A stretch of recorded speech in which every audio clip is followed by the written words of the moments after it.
Hello everyone, आप सबका स्वागत है फिर से मेरे एक नए ब्लॉग में। और इस बार मैं फिर से आप लोगों के लिए किचन टिप्स लेके आई हूँ। उम्मीद करती हूँ कि वो किचन टिप्स हो सकता है आपको बहुत ज़्यादा अच्छे लगे और आप उनको किचन में अप्लाई करें। मेरा पहला टिप है नींबू को लेकर। अक्सर हम नींबू को यूज़ करते हैं और उसके छिलके फेंक ही देते हैं, लेकिन मैं आपको बताती हूँ इसका यूज़। मेरे पास पड़ा था और ये मेरे पास पड़ी थी एक शेक की बॉटल, वो मैंने धो के रख ली थी और इसमें मैंने पानी भर के छिलके डाल दिए नींबू के। तो इस पानी को मैं पीने में यूज़ करती हूँ, इससे हमें विटामिन सी भरपूर मात्रा में मिल जाता है। और मेरा सेकंड टिप है लहसुन को लेकर। हम सब घरों में लहसुन बहुत अच्छी मात्रा में यूज़ होता है, तो जब हम खाना बनाते हैं तो उसको छीलना बार बार बहुत मुश्किल हो जाता है। कभी हमें खाना जल्दी में भी बनाना होता है तो उसके लिए हमें लहसुन छीलना एक बहुत भारी प्रक्रिया सी लगती है। तो मैं क्या करती हूँ, हमेशा थोड़ा सा लहसुन छील के रख लेती हूँ। और लहसुन भी कैसे छीलती हूँ, 10 मिनट उसको पानी में भिगो देती हूँ तो बहुत आसानी से छिल जाता है। इससे हमारा समय भी बच जाता है और देखिए फ्रिज में मैं इसको रख देती हूँ तो फ्रेश भी बना रहता है। ये बहुत अच्छा तरीका है इसको स्टोर करने का। तो लहसुन एक ऐसी चीज़ है जो कि हर चीज़ में डलती है।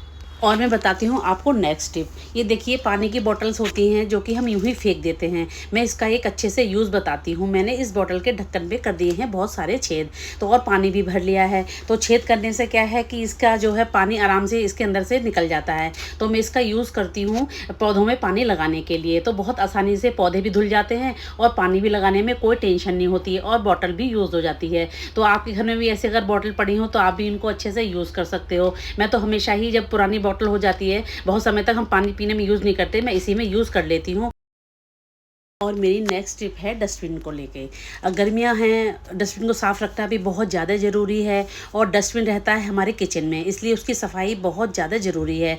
तो मैं क्या करती हूँ, डस्टबिन को साफ़ करने के बाद उसमें थोड़ी सी 2 गोलियाँ नैपकिन की डाल देती हूँ, जिससे कि स्मेल भी नहीं करता और खुशबू भी आती रहती है। इसको डालने के बाद मैं इसमें लगा देती हूँ एक पेपर। तो पेपर से क्या है, जितनी भी गंदगी होती है, पानी होता है, वो पेपर सोख लेता है। तो इस तरह से पेपर लगाने से हमारा डस्टबिन भी साफ़ बना रहता है और इन गोलियों की हल्की सी खुशबू भी आती रहती है। और इस डस्टबिन में पेपर लगाने के बाद मैं इसमें लगा देती हूँ पॉलीथीन। तो अंदर तक तो गंदा होता नहीं है, जो भी है कूड़ा हमारे पॉलीथीन में रहता है और डस्टबिन हमारा साफ का साफ बना रहता है। इसको साफ रखना हमारे लिए बहुत ज़्यादा कंपलसरी होता है। तो जिनके घर में छोटे बच्चे होते हैं वो भी कभी कभी इसको छू लेते हैं और हम किचन में रखते हैं तो किचन भी हमारी साफ़ रहनी चाहिए। तो इसलिए हमें डस्टबिन को साफ़ रखना बहुत ज़्यादा ज़रूरी है। तो ये एक बहुत ही यूज़फुल टिप है, इसको आप अच्छे से यूज़ कर सकती हो।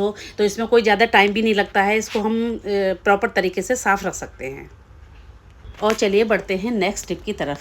हम सबके घर में क्रॉकरी बहुत अधिक मात्रा में रहती है, उनको अच्छे से रखना भी हमारी बहुत बड़ी जिम्मेदारी हो जाती है। हम क्रॉकरी ले आते हैं और हम उसका अनबॉक्स करके उसको यूं ही रख देते हैं, तो आपस में रगड़ भी लग जाती है, थोड़ी क्रॉकरी ख़राब होने का भी डर रहता है, स्क्रैचेस वगैरह लगने का भी डर रहता है। तो देखिए मैंने ये यूज़ की है ब्लिंकिट की पॉलीथीन। इनका जो पेपर होता है बहुत ज़्यादा अच्छा होता है और इस पर कोई स्मेल भी नहीं होती है। तो मैं इस पेपर को इस तरह से यूज़ कर रही हूँ। तो मैंने पहले इसको काटा है, काटने के बाद मैंने इसके छोटे छोटे से पेपर बना लिए हैं, जैसे कि स्टिक नोट होते हैं, वो भी मैं इसी से बना लेती हूँ। देखिए मैं इसको काट रही हूँ और छोटे छोटे स्टिक नोट बना रही हूँ। तो मैं इसका भरपूर अच्छे से यूज़ कर देती हूँ, क्योंकि बहुत ज़्यादा अच्छी पॉलीथीन होती हैं। तो इसको मैं फेंकती नहीं हूँ, कभी भी किसी न किसी काम में ज़रूरी मैं यूज़ कर लेती हूँ। तो मैं इसको यूज़ कर रही हूँ आज स्टिक नोट बनाने के लिए। इसको काट के मैंने छोटे छोटे टुकड़ों में कर लिया है।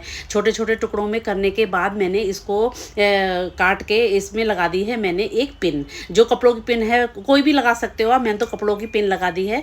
तो इसमें जैसे भी हम किचन में रहते हैं तो हम अक्सर कुछ ना कुछ भूल ही जाते हैं, तो हमें लगता है कि हम अभी इसको लिख लें, नहीं तो फिर बाद में हम भूल जाएंगे। तो देखिए मैंने इस तरह से ये नोटबुक तैयार की है और मैंने इसमें लगा दी है कपड़ों वाली पिन। और कपड़ों वाली पिन लगाने के बाद मैंने इसको जो फ्रिज का कवर है मेरा जेब में, उसमें लगा दी। तो मैं ऐसे जब भी मैं कोई सामान भूल जाती हूँ, मुझे याद नहीं रहता, जैसे मौके पर याद आता है तो मैं उसमें इस तरह से लिख के यहाँ पर टांग देती हूँ, तो मुझे बहुत ज़्यादा आसानी हो जाती है। और ये देखिए मैंने दूसरी साइड का पेपर लिया है, तो इसको मैं थोड़ा सा बड़ा बड़ा काट रही हूँ, क्योंकि मुझे इसमें लगानी है प्लेट के बीच में। तो मैंने इसके 4 5 6 टुकड़े कर लिए हैं बड़े बड़े। इस तरह से काट के आप अपने क्रॉकरी में रखो तो क्रॉकरी आपस में टकराएगी भी नहीं और स्क्रैचेस भी नहीं आएंगे और हमारी क्रॉकरी है वो भी सेफ बनी रहेगी। तो इस तरह से मैंने काट के हर प्लेट के साथ साथ एक प्लेट के रख के दूसरी प्लेट इस पर रख दी है। तो जो है हमारा पेपर भी यूज़ हो गया और बैग भी यूज़ हो गए और हमारी क्रॉकरी भी सेफ़ हो गई। तो ये बहुत अच्छा टिप है, मैं तो हमेशा ही इसको यूज़ करती हूँ। अगर आपको अच्छा लगे तो मेरी वीडियो को लाइक कीजिए, शेयर कीजिए और चैनल को सब्सक्राइब कीजिए। और चलते हैं नेक्स्ट टिप की तरफ। हमारे सबके घरों में माइक्रोवेव होता है और माइक्रोवेव के साथ कुछ बर्तन भी आते हैं। तो वो बर्तन हम अक्सर यूज़ नहीं करते, अब हम कांच के बर्तन यूज़ करते हैं। तो ये बर्तन मैं फेंकती नहीं हूँ, इन बर्तनों को चावल भिगोने में, दाल भिगोने में और किसी भी चीज़ को स्टोर करने में इनको यूज़ कर लेती हूँ, क्योंकि ख़राब तो होते नहीं है, ढक्कन भी होता है तो अच्छे से यूज़ हो जाता है इनका।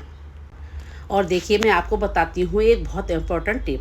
ये हम चावल स्टोर करके रखते हैं तो चावल हमेशा एक दो कीड़े चावल में लग जाते हैं, क्योंकि बासमती चावल जो पुराना होता है उस पर कीड़े लग ही जाते हैं। तो मैं आपको बताती हूँ एक अच्छा सा हैक। तो जब भी आप चावल स्टोर करें तो डिब्बे में नीचे 2-4 लौंग डाल दें और ऊपर से जब डिब्बा भर जाए तो उसमें तेज़पात के पत्ते डाल दें, क्योंकि इनकी स्मेल कीड़ों को अच्छी नहीं लगती, तो इसमें कभी भी कीड़े नहीं लगेंगे। मैं तो हमेशा ही अपने चावल इस तरह से स्टोर करके रखती हूँ, क्योंकि एक डिब्बा पहले से भर के रख देती हूँ और एक डिब्बा जो यूज़ करती हूँ उसमें भी ये सब चीज़ें डालती हूँ, तो कभी भी मेरे चावल में कीड़े नहीं लगते हैं। और इस तरह से बंद करके आप रख दो, इसमें हवा भी नहीं जाएगी तो कीड़े तो बिल्कुल वैसे भी नहीं लगेंगे। और चलिए कर लेते हैं कुछ नाश्ते की बात। मैं हमेशा ही अपने चाय के साथ ये मूंगफली के दाने खाना पसंद करती हूँ, तो इनको मैं हमेशा ही रोस्ट कर लेती हूँ। हल्का सा 1 चम्मच घी डाल के इनको रोस्ट कर लेती हूँ, बहुत अच्छे से रोस्ट हो जाते हैं। तो रोस्ट होने के बाद मैं इनका निकाल देती हूँ छिलका। जब अच्छे से धीरे धीरे आँच पे मैं इसको रोस्ट करती हूँ तो ये बहुत ज़्यादा अच्छे लगते हैं और बहुत ज़्यादा पौष्टिक होते हैं। मूँगफली में बहुत कुछ पाया जाता है, ये हमारे डायबिटीज़ को भी कंट्रोल रखता है और कैंसर को भी बचाता है। तो मैं हमेशा ही इस तरह से इनको भून के रख लेती हूँ। भूनने के बाद क्योंकि हमारे घर में कोई छिलका नहीं खाता, तो मैं इनके जब ठंडे हो जाते हैं ये तो आराम से छिलके उतर जाते हैं, तो मैं आराम से इनके थोड़ा ठंडा होने का वेट करती हूँ और उसके बाद मैं इनका छिलका उतार के एक डिब्बे में भर लेती हूँ। देखिए इस तरह से मसल के आप आराम से इनके छिलके उतार सकते हो। मूँगफली तो बादाम से भी बहुत ज़्यादा अच्छी होती है, इसको हमेशा ही आपको खाना चाहिए। तो ये बहुत अच्छा टिप है, इसको आप आजमाइए और चाय के साथ खाइए, एंजॉय कीजिए। और अगर आपको मेरे किचन टिप्स अच्छे लगे हों तो प्लीज़ मेरे चैनल को सब्सक्राइब कीजिए, मेरे वीडियो को लाइक कीजिए, शेयर कीजिए। मैं बहुत उम्मीद रखती हूँ आप लोगों से, आप प्लीज़ थोड़ा मेरा सपोर्ट कीजिए। Thank you.